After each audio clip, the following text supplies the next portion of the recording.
عماد الدین کا بیان سن کر وہ عبد المسیح کے خلاف اور بھڑک اٹھا، لہٰذا ایک مختصر سے لشکر کو لے کر وہ چلا تاکہ عبد المسیح کی سرکوبی کی جا سکے۔ یکم محرم کو سلطان نے قلعہ جابر کی طرف سے پہلے دریائے فرات کو عبور کر کے رقہ شہر کا رخ کیا۔ وہاں کے والی نے سلطان کے حق میں بڑی عاجزی سے اطاعت کا اظہار کر دیا۔ رقہ سے سلطان خابور گیا، وہاں سے کوچ کر کے نصیبین سے ہوتا ہوا سلطان سنجار پہنچا۔ سنجار موصل کی ولایت کا ایک عسکری مرکز تھا اور یہاں موصل کا ایک کافی بڑا لشکر تھا۔ سلطان نے شہر کو چاروں طرف سے گھیر لیا اور منجنیقیں نصب کر دیں اور شہر کے اندر عبد المسیح کے محصور لشکر پر شدید دباؤ ڈالنا شروع کر دیا۔ سلطان کے سخت محاصرے اور تیز حملوں کے باعث سنجار میں محصور لشکر زیادہ دیر تک سلطان کا مقابلہ نہ کر سکا۔ انہوں نے اطاعت قبول کر لی۔ شہر سلطان کے حوالے کر دیا گیا۔ سلطان نے اپنے بھائی قطب الدین کے بڑے بیٹے عماد الدین کو سنجار کی حکومت سونپی اور خود دریائے دجلہ کو عبور کر کے موصل کا رخ کیا۔ عبد المسیح کو خبر ہوئی کہ انتہائی غضبناکی کی حالت میں سلطان نور الدین زنگی اس کا رخ کر رہا ہے تو اس کے پاؤں تلے سے زمین نکل گئی۔ اس نے ایک ایلچی سلطان کی خدمت میں روانہ کیا اور یہ عرض داشت پیش کی کہ میں تو سلطان کا ایک ادنا غلام ہوں اور سلطان کے مقابل آنے کا تصور بھی نہیں کر سکتا، لہٰذا سلطان موصل آئیں تو اس میں اس کی خوشی ہوگی۔ سلطان موصل شہر میں داخل ہوا۔ سیف الدین نے بڑی عاجزی سے سلطان نور الدین زنگی کا استقبال کیا، قدم بوسی کی۔ سلطان نے اسے گلے لگا لیا، ساتھ ہی اسے موصل کی ولایت سے فارغ کر دیا۔ اس موقع پر عبد المسیح نے گزارش کی کہ اسے وہیں رہنے دیا جائے، لیکن سلطان نے اس کی یہ درخواست قبول کرنے سے انکار کر دیا۔ موصل کے بجائے اسے شام میں آباد کر دیا گیا۔ موصل میں داخل ہونے کے بعد سلطان نور الدین زنگی نے چند روز تک وہاں قیام کیا اور وہاں ایک جامع مسجد کی بنیاد رکھی جس کا نام جامع نوری رکھا گیا۔ موصل کے حالات کو اپنے حق میں کرنے کے بعد سلطان اپنے لشکر کے ساتھ واپس دمشق کی طرف کوچ کر گیا تھا۔ مجد الدین خلتخ اور شمس الدین ایک اور حویلی کے استبل میں گھوڑوں کو کھریرا کر رہے تھے کہ گھر کے سب افراد استبل کے سامنے کھجور کے پتوں کی چٹائیوں پر دھوپ میں بیٹھے ہوئے تھے کہ حویلی کے دروازے پر دستک ہوئی تھی۔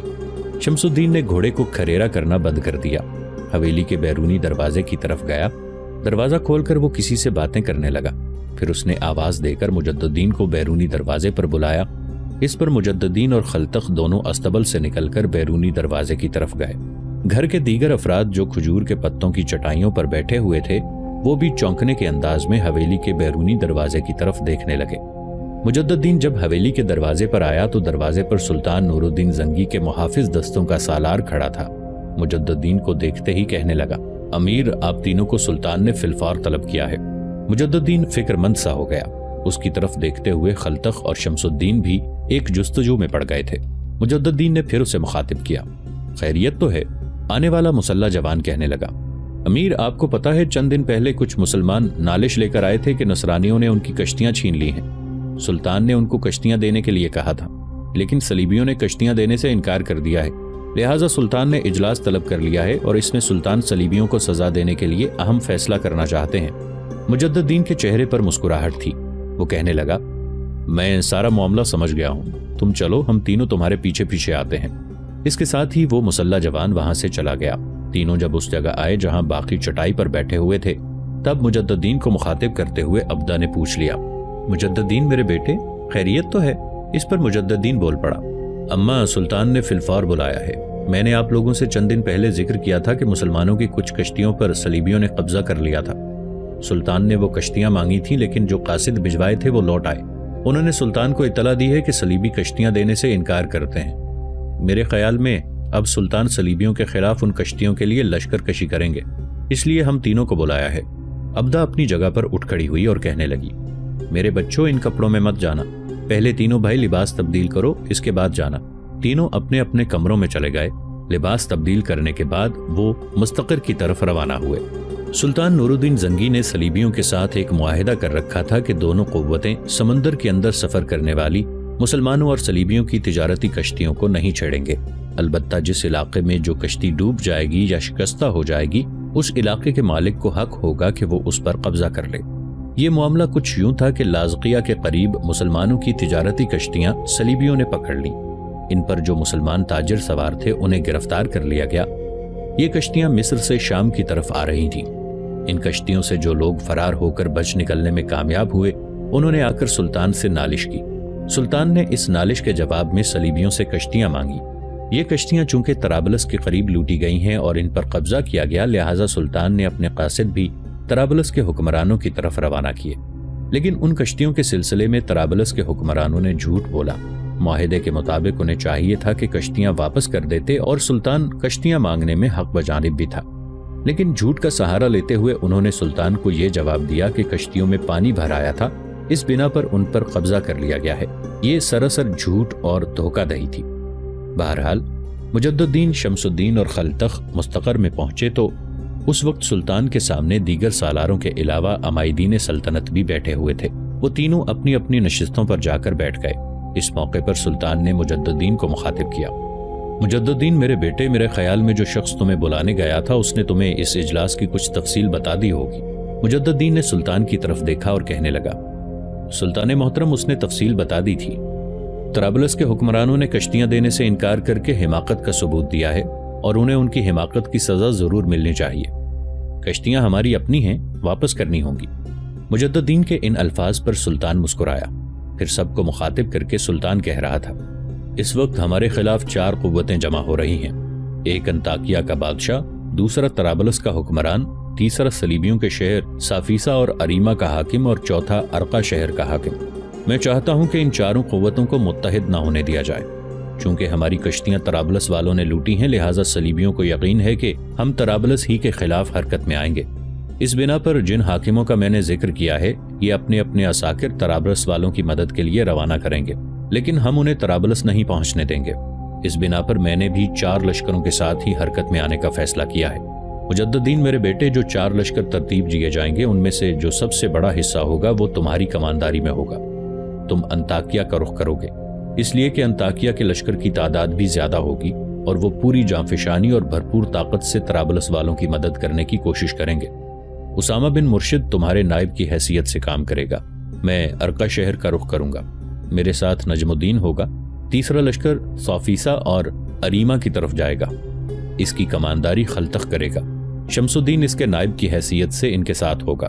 لشکر کا چوتھا حصہ فخر الدین مسعود کی کمانداری میں ہوگا، اور چھوٹا سالار جو قطب الدین ہے، جسے ہم نے اس سے پہلے پراؤں کے کماندار کے طور پر بھی کچھ مہموں پر روانہ کیا تھا، وہ فخر الدین مسعود کے نائب کی حیثیت سے کام کرے گا۔ فخر الدین اور قطب الدین دونوں طرابلس کا رخ کریں گے۔ اب آگے ہم نے اپنے کام کی ابتدا کچھ یوں کرنی ہے کہ خلتخ اور شمس الدین دونوں صافیسا اور اریما پر حملہ آور ہوں گے۔ انہیں زیر اور فتح کرنے کے بعد یہ ارقا میں آ کر مجھ سے ملیں گے۔ ان کی آمد تک مجھے امید ہے کہ میں ارقا شہر فتح کر چکا ہوں گا اور ان کا انتظار کر رہا ہوں گا۔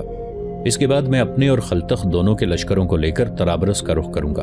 مجد الدین میرے بیٹے، تمہارا کام یہ ہوگا کہ تم انطاکیہ کا محاصرہ نہ کرنا، اس طرح محاصرہ طول پکڑ جائے گا، اس لیے کہ انطاکیہ کے اندر جو حفاظتی لشکر ہے اس کی مقدار اس لشکر سے کئی گنا زیادہ ہوگی جو تم اپنے پاس لے کر جا رہے ہو۔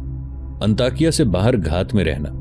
جب انطاکیہ کا لشکر نکل کر طرابلس کی طرف روانہ ہو تو اس پر حملہ آور ہونا، اور مجھے یہ بھی امید ہے کہ تمہارے آنے سے پہلے ہی انطاکیہ کا لشکر طرابلس کی طرف روانہ ہو چکا ہوگا اور تمہیں اس پر حملہ آور ہونے میں آسانی رہے گی۔ تمہارا کام یہ ہوگا کہ انطاکیہ کے لشکر سے نمٹ کر تم طرابلس کا رخ کرو گے۔ اب جہاں تک فخر الدین مسعود اور قطب الدین کا تعلق ہے تو یہ طرابلس کے نواح میں رہیں گے، لیکن طرابلس پر حملہ آور نہیں ہوں گے۔ انہیں میں طرابلس کی طرف اس احتیاط کے طور پر روانہ کر رہا ہوں کہ ہم تینوں میں سے اگر کسی کے حصے کا صلیبی لشکر ہمارے وہاں پہنچنے سے پہلے طرابلس کی طرف روانہ ہو جاتا ہے تو فخر الدین مسعود اور قطب الدین اسے طرابلس میں داخل نہیں ہونے دیں گے، باہر ہی اس سے نمٹ کر اسے بھاگ جانے پر مجبور کر دیں گے۔ اس کے بعد ہمارے لشکر کے چاروں حصے طرابلس میں جب جمع ہوں گے تو اپنی پوری طاقت اور قوت سے ہم طرابلس کا محاصرہ کریں گے اور دباؤ ڈالیں گے۔ تو مجھے امید ہے کہ طرابلس کا حکمران ہمارے حملوں کی شدت برداشت نہیں کر سکے گا اور ہماری کشتیاں ہمارے حوالے کرنے کے علاوہ کشتیوں میں بھرا ہوا سامان بھی ہمیں دے گا۔ اگر سامان نہ دے گا تو اس سامان کی مالیت ہمیں ادا کرے گا اور مسلمان قیدی بھی ہمارے حوالے کرے گا۔ مجد الدین کے علاوہ دیگر سالاروں نے بھی سلطان نور الدین زنگی کے اس لاہ عمل سے اتفاق کیا۔ پھر اجلاس ختم کر دیا گیا۔ اسی روز لشکر کے 4 حصے اپنی اپنی منزل کی طرف روانہ ہو گئے تھے۔ مورخین نے تفصیل کے ساتھ لکھا ہے کہ کشتیوں کے معاملے میں سلطان نے اپنے لشکر کو 4 حصوں میں تقسیم کر کے 4 مختلف اہداف کی طرف روانہ کیا تھا۔ سب سے پہلے خلتخ اور شمس الدین صفیسا اور اریما پہنچے۔ ان کی خوش قسمتی کہ جس روز وہ وہاں پہنچے اسی روز صلیبیوں کا ایک لشکر مل کر طرابلس کی طرف روانہ ہوا تھا۔ خلتخ اور شمس الدین راستے میں اسے روک کے کھڑے ہوئے تھے۔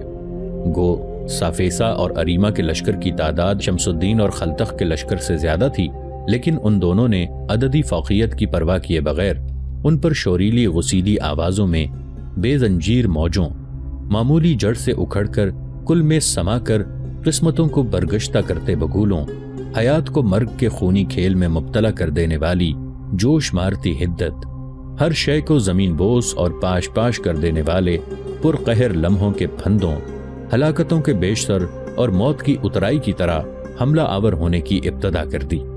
صلیبیوں نے اپنی طرف سے پوری کوشش کی کہ حملہ آوروں کو مار بھگائیں، اپنا راستہ صاف کر لیں اور طرابلس کی طرف کوچ کریں، لیکن شمس الدین اور خلتخ نے انہیں ایسا جکڑا تھا کہ انہیں ایک بھی قدم آگے نہ بڑھنے دیا تھا۔ تیزی سے وہ دشمن کے لشکر کی حالت ظلمت بھرے نگر اور برے ایام کی ویرانیوں میں پریشان لمحوں کے فروغ اور جانکنی کی ساعتوں سے بھی بدتر کرنے لگے تھے۔ کھلے میدانوں میں خلتخ اور شمس الدین دونوں نے صلیبیوں کے اس لشکر کو بدترین شکست دی۔ صلیبی شکست اٹھا کر واپس بھاگے، ان کے پیچھے پیچھے وہ بھی صفیسا شہر میں داخل ہو گئے۔ شہر میں ایک بار پھر گھمسان کا رن پڑا، جس میں خلتخ اور شمس الدین فاتح بن کر نمودار ہوئے۔ صیفہ پر انہوں نے قبضہ کر لیا۔ اس کے بعد وہ اریما کی طرف بڑھے۔ وہاں صلیبیوں کے لشکر کا خاتمہ کرنے کے بعد کوئی مزاحمت کرنے والا نہ تھا، لہٰذا وہ اریما پر بھی قابض ہو گئے تھے۔ بڑی تیزی سے انہوں نے دونوں شہروں کا نظم و نسق درست کرنا شروع کیا۔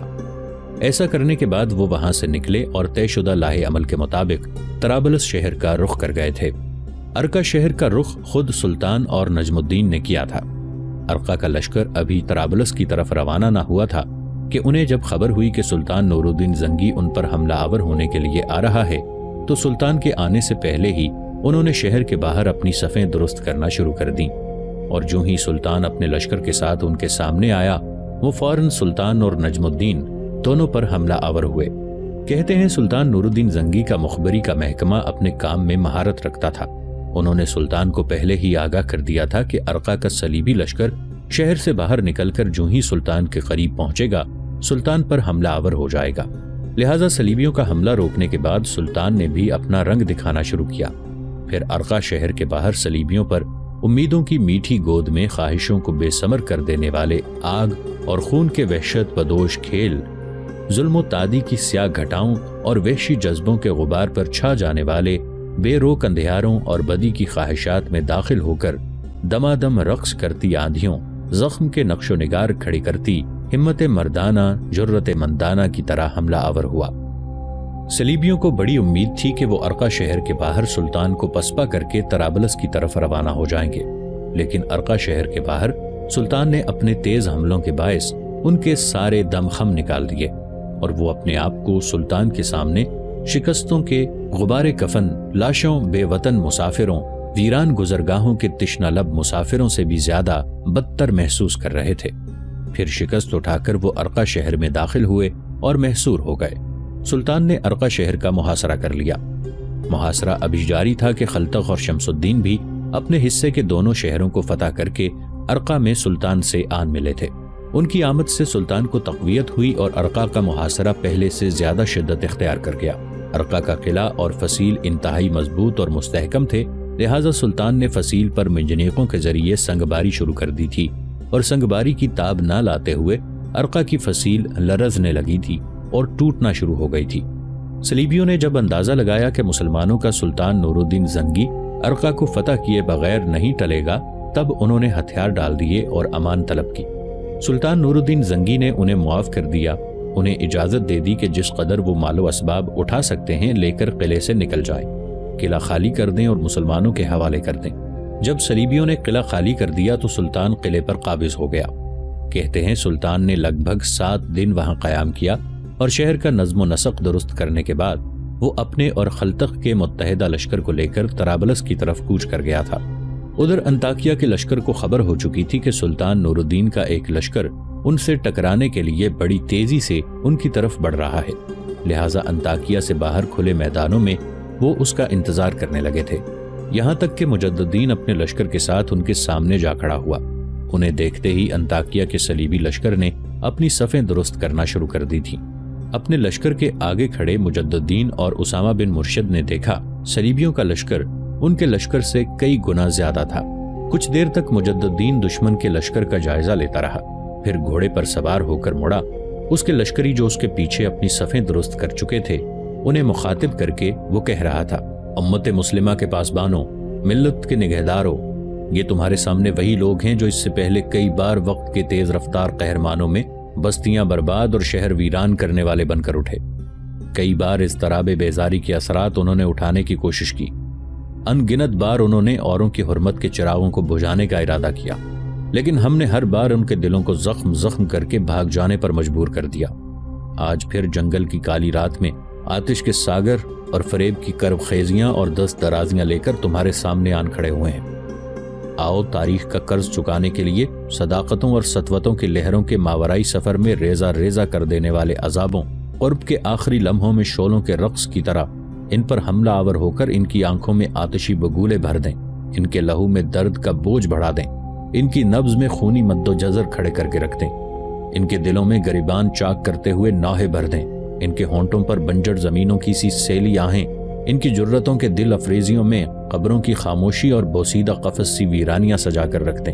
اپنی قوم کی تقدیر، اپنی ملت کا بخت رقم کرنے والوں، آخری رسول صلی اللہ علیہ وآلہ وسلم کے ماننے والوں، آؤ کڑی راتوں میں فتح مندی کی بازگشت بن کر اپنی بہنوں کی دعاؤں کی تاثیر کے حقدار بن جائیں۔ آؤ گمراہی سے مل کر چلنے والوں کے خلاف راہوں کا آشوب بن کر اپنی بیٹیوں کے دوپٹوں کے سایوں کے محافظ بن جائیں۔ آؤ سیل وقت کی تپش میں ممبر کی سربلندی، مسجدوں کا وقار، صداقتوں کے امین بن کر تائید خداوندی کے عنوان بن کر دشمن کی آنکھوں میں آنکھیں ڈال کر دیکھیں۔ آؤ اپنی دعاؤں، اپنی صداؤں، اپنے خیالوں، اپنی خواہشوں، اپنے شعور، اپنے وجدان میں دونوں جہان کے رب مہربان کو یاد کرتے ہوئے نعرے ماریں کہ ہم زمین پر اس کے خلیفہ ہیں۔ آؤ میرے ساتھ تکبیر بلند کرو کہ ہم انسانیت کی روح ہیں۔ اس کے ساتھ ہی مجد الدین نے اپنی تکبیر بلند کی تو اس کے جواب میں اس کے لشکریوں نے اس انداز میں تکبیر بلند کی جیسے وہ زمین کا جگر پاش پاش اور آسمان کا سائبان ادھیڑ کر رکھ دیں گے۔ پھر فضا میں اپنی ڈھال اور تلوار بلند کرتے ہوئے ایک بار پھر اپنے لشکریوں کو مخاطب کرتے ہوئے مجد الدین کہنے لگا، میرے عزیزو، دشمن کی عددی فوقیت کو اپنے دل میں جگہ مت دینا۔ میں مجد الدین موت پر بیعت کرتے ہوئے دشمن کے خلاف جنگ کرنے کی ابتدا کرنے والا ہوں، اور میں تمہیں یقین دلاتا ہوں کہ لمحوں کے اندر ہم دشمن کو بلور کی طرح توڑ کر جھاگ کی طرح مٹا کر رکھ دیں گے۔ اس کے بعد مجد الدین اور اسامہ بن مرشد اپنے اپنے حصے کے لشکر کے سامنے کھڑے ہو گئے۔ ایسا ہونے کے بعد مجد الدین نے مخصوص اشارہ کیا، یہ اشارہ ملتے ہی لشکر حرکت میں آیا۔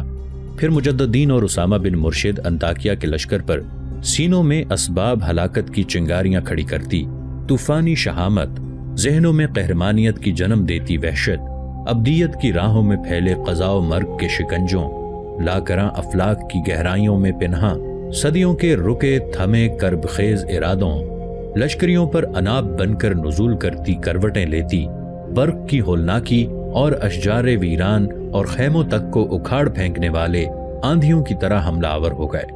انطاکیہ کے لشکریوں نے اپنی طرف سے پوری طاقت اور قوت استعمال کرتے ہوئے مجد الدین اور اسامہ بن مرشد کو شکست دے کر پسپا کرنے کی کوشش کی، لیکن انہوں نے محسوس کیا کہ ان کی لغت میں پسپائی اور ہزیمت نام کا کوئی لفظ تھا ہی نہیں۔ انطاکیہ والوں نے یہ بھی دیکھا کہ ان کے حملوں میں فتح کے گیتوں کی سچائی کے پرچموں جیسے شادابی قہر بھرے جھکڑوں، لہد میں اتار دینے والی قضا کے لمحوں جیسا زور، اور صبح کی زرفشانی، دلکشی، فرحت بخش داستانوں جیسی جاذبیت، اور ہواؤں کی سنسناہٹوں میں دل فریب مناظروں جیسی ایک عجیب و غریب، اندیکھی اور انوکھی جستجو تھی۔ حملہ آور ہوتے ہوئے وہ جس سمت کا بھی رخ کرتے، اپنے آگے اپنے پیچھے مرگ و زیست کی آہو بکا، چیختے چنگاڑتے تفکرات کا شور، ناشاد سوگوار ساعتیں، آواز کی پراگندگی، سماعت کی بندش کا باعث بنتے برق عاطف کے رد عمل کا سما چھوڑتے چلے جا رہے تھے۔ انطاکیہ والوں نے یہ بھی محسوس کیا کہ مجد الدین اور اسامہ بن مرشد کے سامنے ان کے لشکریوں کی حالت بڑی تیزی سے دشت در دشت بھٹکتی اداس دنوں کی زردیوں، صدیوں کے سربستہ راز لیے، یادوں کے سوکھے اشجار، ٹوٹے بوسیدہ آبگینوں اور ڈوبتے لخت لخت سفینوں جیسی ہولناک ہونا شروع ہو گئی تھی۔